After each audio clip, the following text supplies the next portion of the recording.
اس کی وجوہات کیا ہیں؟ ہم اور آپ روز بیٹھ کر کے شکایت کرتے ہیں مسجدیں ویران ہیں، لوگ مسجدوں کو نہیں آتے ہیں، نوجوان مسجدوں سے کٹ گئے ہیں، ہم اور آپ شکایتیں کرتے ہیں۔ کیا ہم نے کبھی سوچا کہ نوجوان مسجدوں سے دور کیوں ہوتے ہیں؟ لوگ مسجدوں سے دور کیوں ہوتے ہیں؟ کیونکہ مسجدوں کا جو نظام تھا اللہ کے نبی صلی اللہ علیہ وسلم کے زمانے میں، ہم نے وہ نظام ہماری مساجد سے ختم کر دیا، اسی لیے قوم مسجدوں سے دور ہو گئی۔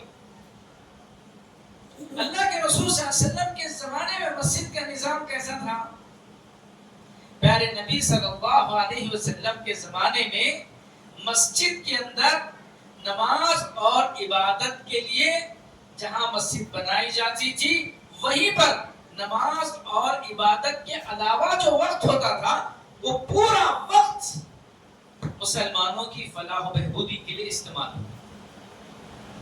ہمارے یہاں کیا ہے، اذان سے 10 منٹ پہلے مؤذن صاحب آتے ہیں، مسجد کھولتے ہیں، اذان دیتے ہیں، نماز ہو جاتی ہے، آدھے گھنٹے میں دروازہ بند کرتے ہیں اور چلے جاتے ہیں۔ ایک وقت کی نماز کے لیے 20-25 منٹ یا آدھا گھنٹہ مسجد کھلتی ہے اور بند ہو جاتی ہے۔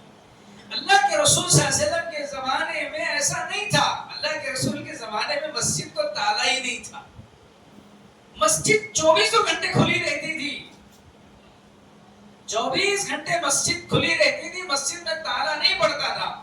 اب یہ 24 گھنٹے مسجد میں کیا چلتا تھا، کیا ہوتا تھا؟ 24 گھنٹے صبح سے لے کے شام تک مسجد کے اندر لوگ آتے جاتے رہتے تھے، مختلف قسم کے کام چلتے تھے۔ کیا کیا چلتا تھا؟ سب سے پہلی چیز، اللہ کے پیارے نبی صلی اللہ علیہ وسلم نے جب مسجد قائم کی، مسجد نبوی کی آپ مثال لے لیجئے، مسجد نبوی کے اندر اللہ کے نبی صلی اللہ علیہ وسلم نے مسجد قائم کرنے کے بعد سب سے پہلے آپ نے اس مسجد میں ایک مدرسہ قائم کیا، آپ نے ایک یونیورسٹی بنائی، وہاں آپ نے ایجوکیشن سسٹم نافذ کیا۔ وہاں اللہ کے رسول کے زمانے کا ایجوکیشن سسٹم، تعلیمی نظام کیسا تھا پتہ ہے؟ فجر سے لے کر کے عشاء تک وہاں پر تعلیم چلتی تھی، پڑھائی چلتی تھی۔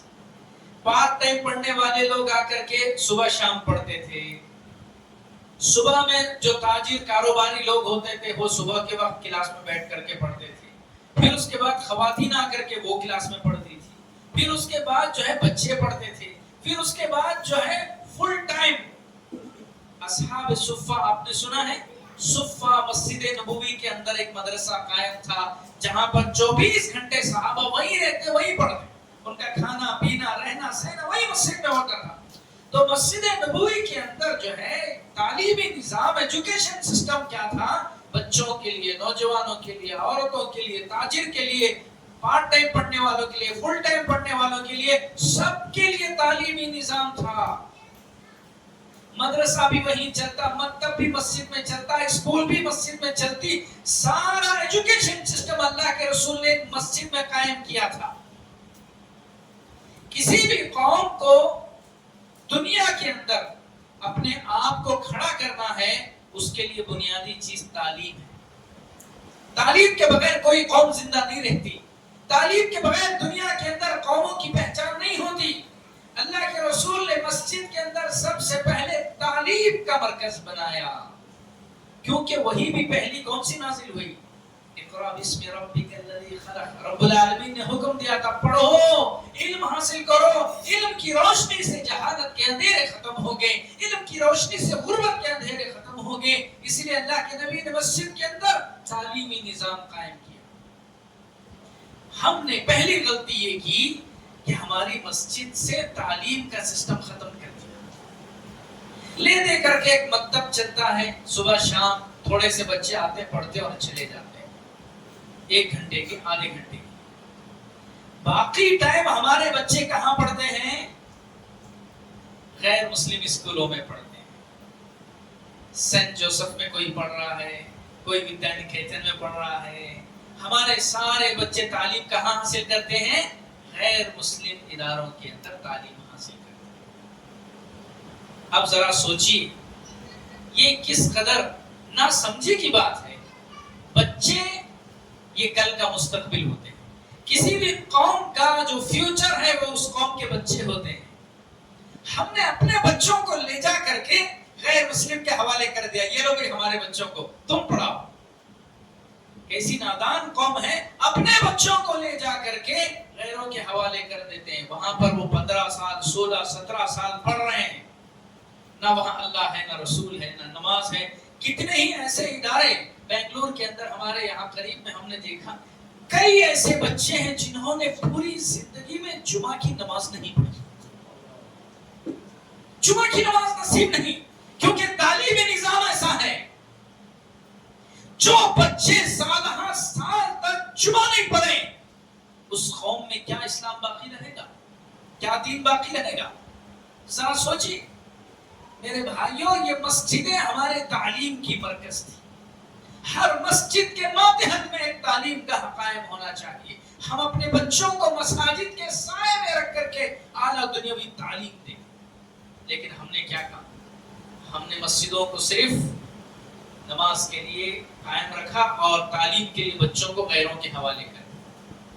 پیارے نبی صلی اللہ علیہ وسلم نے تعلیم کو مسجد کے اندر قائم کیا تھا. بچے مسجد کے سائے میں علم حاصل کرتے تھے, اسلام کے ساتھ علم حاصل کرتے تھے. ہم نے کیا کیا, ہمارے بچوں کو ایسے تعلیمی اداروں کے حوالے کیا جہاں تعلیم ہے اسلام نہیں ہے.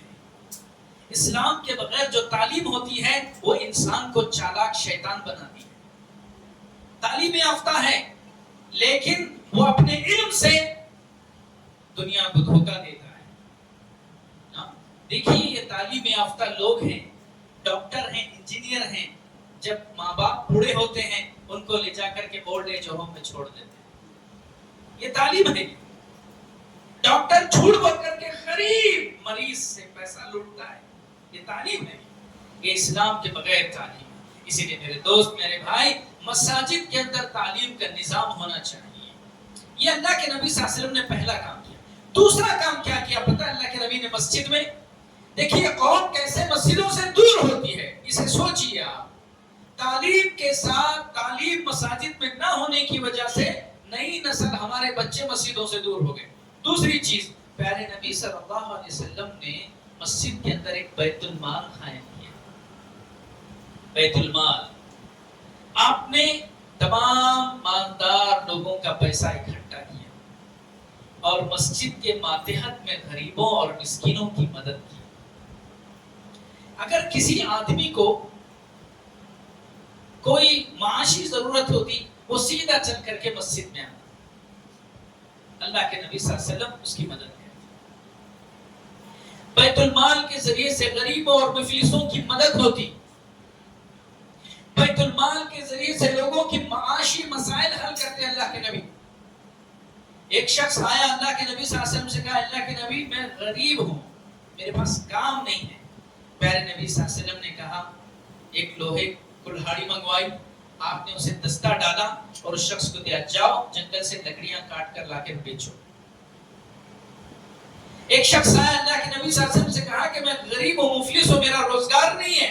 اللہ کے نبی نے 1 درہم مسجد سے دیا, یہ لے جاؤ, اس سے کچھ کر کے آؤ. وہ شخص گیا, 1 ریال میں اس نے 1 بکری خریدی اور اس کو 2 ریال میں بیچا, اور 2 ریال لے کر کے اللہ کے نبی صلی اللہ علیہ وسلم کے پاس آیا اور بولا, اللہ کے رسول 1 ریال آپ نے جو دیا تھا یہ واپس لے لیجئے, 1 ریال منافع میں کما لیا. پیارے نبی نے لوگوں کی روزگار روزی روٹی کے مسائل کو مسجد سے حل کیا, بیت المال کے ذریعے سے حل کیا. کوئی بھی شخص محلے کے اندر, کتنا بہترین نظام ہے دیکھیے, محلے کے جتنے مالدار لوگ ہیں سارے مالدار لوگ اپنی کمائی میں سے تھوڑا تھوڑا پیسہ مسجد میں جمع کرتے ہیں اور جو محلے کے غریب لوگ ہیں ان میں تقسیم کر دیا جاتا ہے. روزگار نہیں ہے تو اس کو روزگار لگایا جاتا ہے. پیارے نبی صلی اللہ علیہ وسلم نے بیت المال کے ذریعے سے آدمی کو کوئی بھی ضرورت پڑتی, کوئی بھوکا ہوتا مسجد کو آ جاتا, کوئی معاشی مسئلہ ہوتا مسجد کو آ جاتا. میرے بھائیوں, مسجد مسائل کے حل کرنے کی جگہ ہے. لوگ اپنے مسائل کو لے کر کے مسجد کو آتے, اللہ کے نبی ان کے مسائل کو حل کرتے. ہم نے کیا کر دیا؟ ہم نے اپنی مسجد کے دروازے غریبوں کے لیے بند کر دیے۔ ہماری مسجدوں میں بیت المال نہیں قائم ہوتا، امام کی تنخواہ، مؤذن کی تنخواہ، فلاں فلاں، اس کے لیے ہم جمع کرتے بس۔ محلے کے اندر یؤخذ علی الاغنیاء ویرد الی الفقراء، اجتماعی زکوٰۃ کا نظام، بیت المال کا نظام، کتنا بہترین نظام اسلام کا ہے۔ اگر ہم اپنی مسجد کے ماتحت میں ایک بیت المال قائم کریں، غریبوں اور مسکینوں کو ضرورت پر چھوٹی موٹی رقم، ایک تلخ حقیقت ہمارے معاشرے کی، شاید آپ کے یہاں ہے یا نہیں پتہ نہیں، لیکن ہمارے یہاں ہے، اتنی تلخ حقیقت ہے یہ، کوئی بھی خوددار غیرت مند نوجوان مسلمان کے لیے ڈوب مرنے کی بات کیا ہے پتہ ہے؟ سنا آپ نے ایک سنگا چلتا ہے، سنا ہے سنگا چلتا ہے، ایک مندر کے ماتحت میں لوگوں کو جو ہے قرضے دیے جاتے ہیں۔ کتنے قرضے دیے جاتے ہیں؟ 5,000، 10,000، 15,000، 20,000، 25,000، چھوٹی رقم۔ آپ دیکھ لیجئے اس کا نظام، دیکھیے ایک مندر کے کٹھے پر مسلمان خواتین برقع پہن کر کے وہاں اس چھوٹے سے قرض کے لے جا کر کے بیٹھے، اور ایک غیر محرم آدمی جو ہے بیٹھ کر کے ان خواتین کے بیچ میں ان سے لین دین کر رہا ہے۔ ہم نے خود ایسی مثالیں دیکھی، چھوٹے چھوٹے قرضوں کے لیے مسلم قوم کی بیٹیاں، عورتیں مندروں کے کٹوں پر جا کر بیٹھ رہی ہیں۔ یہ کسی بھی قوم کے لیے اس قدر غیرت کی بات ہے۔ سوچیے آپ کی بہو بیٹیاں، آپ کی عورتیں خیروں کے در پہ، مندروں کے کٹوں پہ جا کر خیروں کے سامنے 10-20 ہزار کے لیے بیٹھ رہی ہیں، جہاں ان کے ایمان کا سودا بھی ہو رہا ہے، ان کی عزتوں کا سودا بھی ہو رہا ہے۔ کیا ہی اچھا ہوتا ہم نے ایک چھوٹا سا بیت المال اپنی مسجد سے ہم قائم کرتے، ہم اپنی عورتوں کے چھوٹے موٹے قرض دیتے۔ یہ نظام ہم نے اپنی مسجدوں سے ختم کر دیا۔ اور سب سے بڑی بات میرے بھائیوں، آج ہمارے کتنے بھائی ہیں، نوجوان ہیں، جو سود کے کاروبار میں ملوث ہیں، لون کی نحوست میں ملوث ہیں۔ کیوں ہے وہ؟ کیونکہ انہیں کوئی حلال راستہ ملتا ہی نہیں، تو وہ حرام راستے میں چلے جاتے ہیں۔ یہ فکر ہماری مساجد میں ہونی چاہیے۔ تو میرے بھائیوں، یہ دوسرا نظام اللہ کے نبی نے بیت المال کا جو مساجد میں قائم کیا تھا، ہم نے اپنی مسجدوں سے ختم کر دیا، تو معاشرہ جو ہے مسجدوں سے کٹ گیا۔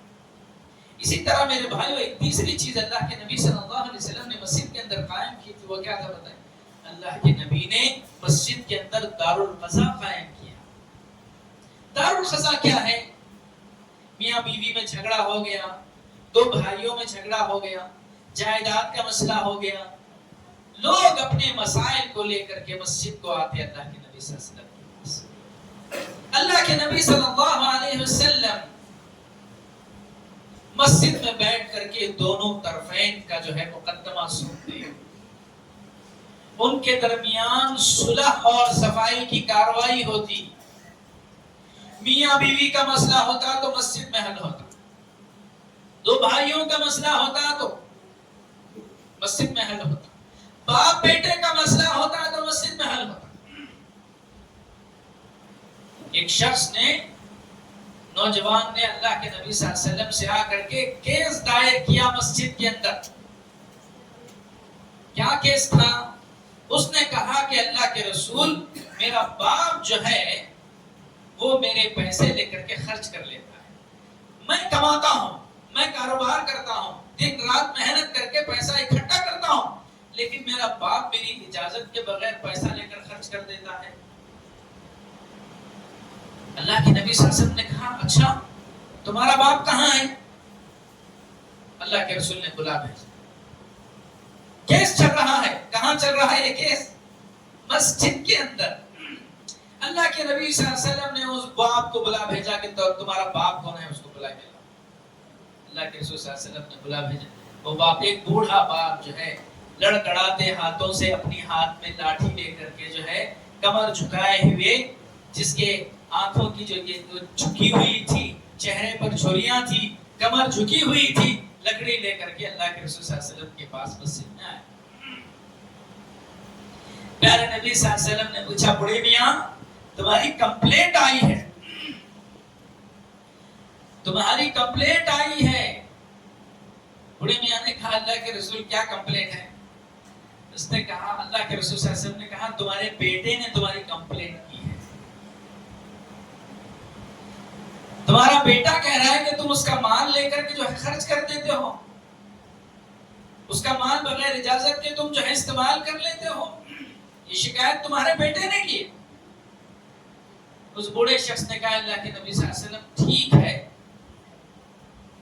میں اپنی صفائی میں کچھ کہنا چاہتا ہوں.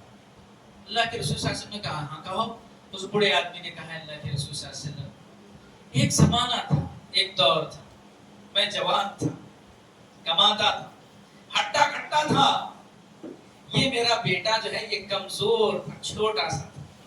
میں کماتا تھا، یہ نہیں کماتا تھا. میری آمدنی تھی، اس کی آمدنی نہیں تھی. میں طاقتور تھا، یہ کمزور تھا.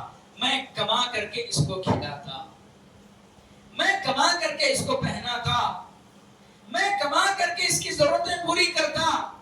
یہ کچھ نہیں کرتا، یہ بس گھر میں بیٹھ کے کھاتا تھا. میں کماتا تھا، یہ کمزور تھا، میں طاقتور تھا. لیکن اے اللہ کے رسول وقت بدل گیا، اب میں کمزور ہو گیا، میری جیب خالی ہو گئی ہے. یہ طاقتور ہو گیا ہے، یہ کما رہا ہے، اس کی جیب بھری ہوئی ہے. میں نے اس کی کمزوری کے دنوں میں کما کر کے اس کو پالا ہے، اس کی ضرورتیں پوری کی ہے. اب میں بوڑھا ہو گیا ہوں، میں کما نہیں سکتا ہوں، تو میں میری ضرورتوں کو کیسے پورا کروں؟ اس بوڑھے وہ اپنی صفائی میں کہتے کہتے اس کی آواز بلند ہو گئی، آواز کانپنے لگی. اللہ کے رسول صلی اللہ علیہ وسلم کی آنکھوں میں آنسو آ گئے. بوڑھے کی بات سن کر اللہ کے رسول رونے لگے. اس کے بعد اللہ کے نبی صلی اللہ علیہ وسلم نے اس نوجوان سے مخاطب ہو کر کے کہا انت سنے نوجوان انت ومالک لابی، تو بھی تیرا سارا مال بھی تیرے باپ کا حق ہے، تیری جوانی پر بھی تیرے باپ کا حق ہے، تیرے مال پر بھی تیرے باپ کا حق ہے. تو اس بوڑھے کا لاٹھی بن، تیرا کمایا ہوا پیسہ اس کی ضرورت کے لیے ہونا چاہیے، کیونکہ اس نے اپنی جوانی میں کما کر تیری ضرورتیں پوری. پیارے نبی صلی اللہ علیہ وسلم نے باپ بیٹے کے کیس کو مسجد کے اندر حل کیا. اسی طرح میرے بھائیوں ایک عورت اپنے شوہر کی شکایت لے کر مسجد کے اندر. احادیث کے اندر کئی ایسے واقعات ملتے ہیں جس میں اللہ کے نبی صلی اللہ علیہ وسلم نے معاشرے کے جو جھگڑے تھے وہ مسجد کے اندر سولو کیے، مسجد کے اندر آپ نے حل کیے. آپ نے دارالخزا کو مسجد کے اندر قائم کیا. ہم نے کیا کیا؟ ہم نے مسجد کے اندر سے دارالخزا ختم کر دیا. ابھی ہمارے فیصلے کہاں ہوتے ہیں؟ کہاں ہوتے ہیں بھائی؟ خیروں کے. دو میاں بیوی لڑ کر کے کورٹ کچہری میں جا کر مقدمہ دائر کرتے ہیں. میاں بیوی سالہ سال سے لڑ رہے ہیں، بچے جوان ہو گئے، میاں بیوی بوڑھے ہو گئے اور وہ کورٹ کچہری کے چکر کاٹ رہے ہیں. زندگیاں تباہ ہو گئی.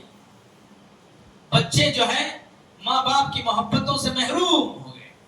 جائیداد کا مسئلہ ہو گیا، دو بھائی جا کر کے کورٹ کچہری میں لڑ رہے ہیں. دو مسلمان بھائی اپنا مقدمہ، اپنا کیس لے کر کے ایک غیر کے پاس جاتے ہیں. جس کو پیشاب کر کے دھونا نہیں آتا وہ دو مسلمانوں کا فیصلہ کرتا ہے. کس قدر افسوس کی بات. یہ دارالقضا جو ہے مساجد کے اندر ہے. مساجد کے جو علماء ہوتے تھے، جو ذمہ دار ہوتے تھے، وہ معاشرے کے مسائل کو حل کرتے تھے. کتنے ہی ایسے خاندان ہیں جو لڑائیوں میں جھگڑوں میں جھلس رہے ہیں، محبتیں ختم ہو گئی، خاندان بکھر گئے، کیونکہ صلح کی کوئی کاروائی ہوتی نہیں. صلح خیر، اللہ نے قرآن مجید کے اندر صلح کی کتنی اہمیت دلائی. اب صلح کا کام کہاں ہوگا؟ مسجد میں تو ہوگا. میرے بھائیوں مساجد کے اندر دارالخزا قائم. معاشرے آپ کے گاؤں محلے کے چند سمجھدار لوگوں کی ایک ٹیم بنائیں.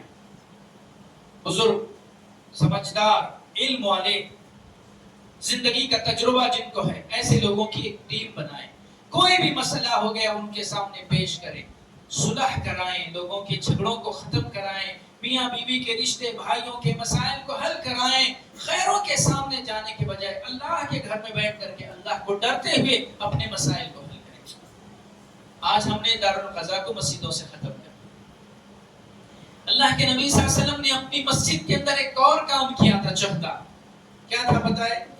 پیارے نبی صلی اللہ علیہ وسلم نے اپنے مسجد کے دروازے ہمیشہ غیر مسلمین کے لیے کھلے رکھے تھے۔ اللہ کے رسول کے زمانے میں غیر مسلم یہودی، نصارا، مشرکین روزانہ مسجد کو آتے تھے، اپنے دنیاوی مسائل کو لے کر کے اللہ کے رسول سے بات چیت کرنے کے لیے۔ آپ کا ایک خاص خادم بچہ تھا، جانتے ہیں آپ، مشہور حدیث سنی آپ نے، یہودی کا بیٹا اللہ کے رسول کی خدمت کے لیے مسجد میں رہتا تھا۔ پیارے نبی صلی اللہ علیہ وسلم سے کوئی بھی بات کرنا ہوتا غیر مسلم مسجد کے اندر آتے تھے، بڑے بڑے وفود بات کرنے کے لیے مسجد کے اندر آتے تھے۔ اللہ کے رسول کے زمانے میں غیر مسلمین کے لیے مسجد کھلی تھی، ہم نے غیر مسلمین کے لیے مسجد کے دروازے بند کر دیے۔ ہم نے اپنے مسجدوں کے اندر محدود کر دیا۔ غیر مسلم تو دور کی بات ہے، ہم نے اپنے مسلمان بھائیوں کے لیے بھی مسجد کے دروازے بند کر دیے۔ بعض علاقوں میں چلے جائیے، بورڈ لگا رہے گا فلاں جماعت کا آدمی مسجد میں نہیں آ سکتا، فلاں آدمی مسجد میں نہیں آ سکتا۔ اللہ کے نبی نے تو اللہ کے گھر کے دروازے کسی کے لیے بند نہیں کیے۔ ہم کیسے نادان ہیں، غیروں کے لیے ہمارے نبی کے دروازے، مسجد کے دروازے کھلے رہتے تھے، ہم نے اپنوں کے لیے مسجد کے دروازے بند کر دیے۔ کس قدر افسوس کی بات ہے، ہم نے اپنے بھائیوں کے لیے مسجد کے دروازے بند کر دیے۔ کتنے تنگ نظر ہیں ہم۔ پہلے نبی صلی اللہ علیہ وسلم کے زمانے میں غیر مسلمین کا مسجد میں آنا جانا عام تھا۔ آپ صلی اللہ علیہ وسلم جنگ ہوتی، مسلمان اور کفار کے درمیان جنگ ہوتی، کافروں کے سپاہی زخمی ہوتے، ان کو مسجد کے اندر لا کر کے دوائی اور علاج کیا جاتا۔ مسجد کے اندر غیر مسلم قیدیوں کے لیے ہاسپٹل بنا کر کے وہاں ان کا علاج کیا جاتا۔ اگر کوئی سردار مشرک پکڑا جاتا، اس کو لا کر کے جو ہے مسجد کے اندر باندھ۔ اللہ کے رسول کے زمانے میں قید خانہ بھی مسجد ہی تھا، جیل بھی مسجد ہی تھی۔ سنا اپنے مشہور واقعہ، اللہ کے نبی نے ایک سردار کو مسجد کے ستون سے بدوا دیا تھا۔ پہلے دن اللہ کے نبی صلی اللہ علیہ وسلم نے آ کر اس سے سوال کیا کہ بھئی کیا حال چال ہے؟ اس نے کہا میرے نزدیک سب سے برا انسان اگر کوئی ہے تو تم ہی ہو۔ اللہ کے رسول سے کہہ رہا ہے۔ اللہ کے رسول نے کہا ٹھیک ہے، اچھی بات ہے، گئے اللہ کے رسول۔ دوسرے دن اللہ کے نبی نے آ کے پوچھے کیا حال ہے؟ اسے کہتا ہے سب سے برا آدمی تم ہی ہے۔ اللہ کے رسول خاموش چلے جائے۔ تیسرے دن بھی ایسے ہی ہوتا ہے۔ 3 دن کے بعد اللہ کے پیارے نبی صلی اللہ علیہ وسلم اس کو آزاد کرنے کا حکم دے دیتے ہیں۔ آزاد کر دو، اس کو چھوڑ دو۔ وہ شخص جاتا ہے، غسل کر کے آگے سیدھے اللہ کے نبی اللہ کے رسول مسجد میں بیٹھے ہیں، وہ سیدھے آتا ہے۔ لوگوں نے کہا اللہ کے رسول یہ پھر واپس آ گیا۔ لوگ سوچے کہ یہ حملہ کرنے کے لیے آئے۔ اللہ کے رسول صلی اللہ علیہ وسلم نے کہا چھوڑ دو اس کو، آنے دو، وہ کیا کرتا ہے دیکھیں۔ سیدھے اللہ کے نبی صلی اللہ علیہ وسلم کی خدمت میں آ کر کہتا ہے اے نبی، کل سے پہلے میری نظر میں دنیا کا سب سے برا انسان کوئی تھا تو وہ آپ تھے، آج پوری دنیا میں سب سے عزیز پیارا، میرے لیے سب سے زیادہ جو محبت کرتا ہوں وہ آپ ہوں۔ اشہد ان لا الہ الا اللہ واشہد ان محمد رسول اللہ، قبول کر لیتا ہے اسلام۔ میرے بھائیوں، اللہ کے رسول نے خاموش دعوت دی اس مسجد کے اندر، نہ اس کے سامنے تقریر کی، نہ لیکچر کیا اس کے سامنے، نہ دھوم دھام لمبی چوڑی بیان، کچھ نہیں، اس کو باندھے رکھا بس۔ اسلام میں مسجد کے اندر جو عبادت کا تصور ہے اس کو بتایا، اس نے اسلام قبول کر لیا اور اخلاق اس کے سامنے پیش کیا۔ میرے بھائیوں، ہم نے غیر مسلمین کے لیے مسجد کے دروازے بند کر دیے۔ آپ اپنی مسجد کے اندر غیر مسلمین کو بلائیے، گاہے بگاہے مسجد دکھانے کی بلائیے، کوئی افطار کی چھوٹی سی دعوت کر لیجیے، کوئی مسجد کا پروگرام ہو تو ان کو بلا لیجیے۔ ہمارا یہ ملک ہندوستان بڑے نازک دور سے گزر رہا ہے. مسلم دشمنی گاؤں گاؤں قریے قریے میں پھیلائی جا رہی ہے. ایسے دور میں میری اور آپ کی ذمہ داری بنتی ہے غیر مسلمین سے بہتر تعلقات بنائیں. اس کے لیے سب سے آسان راستہ یہ اللہ کا گھر ہے. یہ اللہ کا گھر اپنے اندر ایسی کشش رکھتا ہے، کافر دل انسان بھی اگر اندر آ جائے نا اس کا دل نرم ہو جائے گا. روحانی اثر اس کے دل پر ایسا اثر ہے. اللہ کے لیے غیر مسلمین کو مسجد میں لے کر آئیے، ان کو بٹھائیے، ان کو اسلام کی دعوت دیجیے، ان کو اسلام کا پیغام بتائیے، ان کو نماز بتائیے. دیکھیے وہ کتنے خوش ہو جاتے ہیں. ہمارے علاقے میں ایک پروگرام کیا مسجد کے سلسلے میں غیر مسلمین کو بلا کر کے. واللہ کہہ رہا ہوں وہ مسجد کے اندر آ کر جھومنے لگے. صبح سے شام ہو گئی، پروگرام ختم ہو گیا، مسجد سے جا نہیں رہے. وہ تھی یہی سکون مل رہا ہے، یہی بیٹھے رہیں گے. لوگ پیاسے ہیں توحید کے، تم ہی توحید کو چھپا کر کے بیٹھے ہوئے. لوگ پیاسے ہیں بت پرستی، شرک، بدعت و خرافات سے تنگ آ چکے ہیں. لوگوں کو ایک اللہ توحید کا سکون چاہیے. ان کو سکون انہی مسجدوں میں ملے گا. میرے بھائیوں، غیر مسلمین کے لیے مسجدوں کو جمع کیجیے، ان کے لیے پروگرام کیجیے، دعوتی کام کیجیے. مساجد کو دعوت کے کام کے لیے استعمال کیجیے. سب سے بہترین اجتماع جمعہ کا اجتماع ہے. سب سے بہترین درسگاہ مسجد ہے. سب سے بہترین دعوت توحید کی دعوت، نماز کی دعوت ہے. بہت آسان ہے اسلام، بہت آسان ہے. پیارے نبی صلی اللہ علیہ وسلم سے بڑی نفرت لے کر کے ایک شخص مسجد کے اندر آتا. اللہ کے رسول صلی اللہ علیہ وسلم اسے بٹھاتے اور کہتے کہ بھئی میں کچھ پڑھتا ہوں سنو. اللہ کے نبی 10 آیتیں پڑھتے، 10 آیتیں. اس کے دل کی دنیا بدل جاتی، وہ کافر سے مسلمان ہو جاتا 10 آیتیں سن کر کے. قرآن میں اللہ نے وہ تاثیر رکھی ہے. جب آدمی مسجد میں آتا ہے، روحانی ماحول میں آتا، اللہ کا کلام سنتا ہے، اس کی دل کی دنیا بدل جاتی ہے. اس کی جو پیاسی روح ہے وہ تڑپ جاتی ہے قرآن کی آواز کو سن کر کے، عبادت کی لذت کو محسوس کر کے. میرے بھائیوں، یہ وہ امور ہیں جو اللہ کے نبی نے مسجد میں کیے تھے.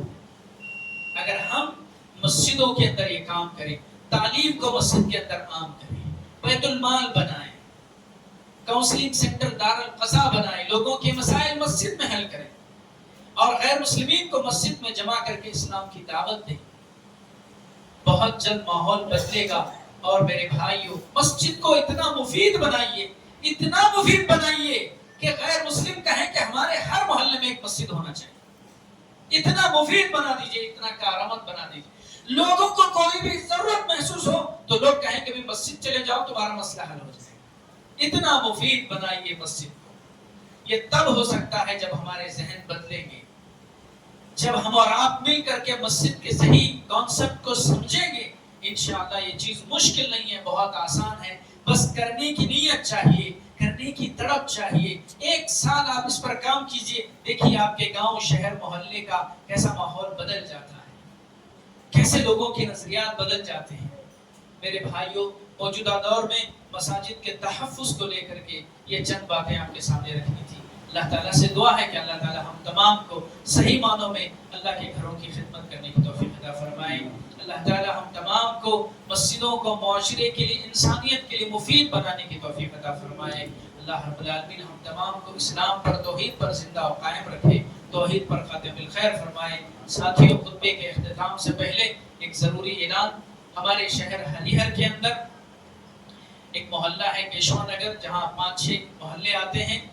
تقریباً 2 کلومیٹر تک وہاں مسجد کا انتظام نہیں ہے. ابھی جو باتیں میں نے آپ کو بتائی، ایسے ہی ایک کانسیپٹ پر ایک مسجد کی تعمیر اس جگہ پر ہم لوگ کر رہے ہیں. مسجد کے لیے 30 لاکھ میں جگہ خریدی گئی ہے. انشاءاللہ اس مہینے اس کا رجسٹریشن ہے. وہاں 40-50 جماعت کے افراد محلے ہیں، گھر ہیں، اور اسی طرح سے جو ہے دیگر مسلمانوں کی بھی تقریباً 200-300 گھر آباد ہیں. وہاں پر مسجد کی سخت ضرورت ہے اس علاقے میں، اور وہ مسجد ہم نے جو ابھی خطبہ جمعہ میں بتایا اسی کانسیپٹ پر اس مسجد کو تعمیر کیا جا رہا ہے. میں آپ تمام سے گزارش کرتا ہوں کہ اس مسجد کی زمین کی خریداری کے سلسلے میں آپ کی خدمت میں آئے ہیں. آپ بڑھ چڑھ کر کے اس مسجد کی زمین کی خریداری میں ہمارا تعاون کریں. جزاک اللہ خیر. اللہ تعالیٰ آپ کے جان و مال میں عزت و آبرو میں برکت عطا فرمائے. اللہ رب العالمین ہم تمام کو اسلام کی خدمت کرتے ہوئے زندگی گزارنے کی توفیق عطا فرمائے. وصلی اللہ علی النبی. بارک اللہ لنا ولکم فی القرآن العظیم ونفعنا وإياكم بالآیات والذکر الحکیم. انہ تعالی جواد ملک البر الرحیم.